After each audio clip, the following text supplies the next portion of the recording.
আজ একটা অন্য ধরনের বিষয় জানবো। কি ধরনের বিষয়? যে দ্বিতীয় বিশ্বযুদ্ধ, মন্বন্তর, খাদ্য সংকট এবং অন্ন সংকট, এই প্রেক্ষাপটে বাংলা সাহিত্যের কোন কোন ছোট গল্পগুলো রচিত হয়েছে এবং রচনাকার বাকি।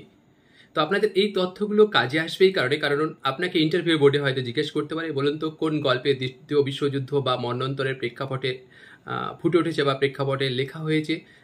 তো সেক্ষেত্রে আপনাদের এই ভিডিওটি অনেকটা কাজে আসবে। যেমন মানিক বন্দ্যোপাধ্যায়ের কে বাঁচায় কে বাঁচে, তারপরে নেড়ি, গায়েন, তারপর আজকাল পরশুর গল্প, এই ধরনের গল্পে কিন্তু এই প্রেক্ষাপটগুলো কাজে এসেছে। তারপরে প্রবোধ কুমার সান্যালের অঙ্গার, তারপরে নরেন্দ্রনাথ মিত্রের আবরণ, পুনশ্চ, রসভাস, এই ধরনের গল্প। তারপরে গজেন্দ্র কুমার মিত্রের ম্যায় ভুকাহু, মহাকালে নিঃশ্বাস, সোমনাথ লাহিড়ির গল্পের নামই হচ্ছে 1943। তারপরে আপনার বিভূতিভূষণ বন্দ্যোপাধ্যায়ের পার্থক্য, ভিড়, চাউল গল্প।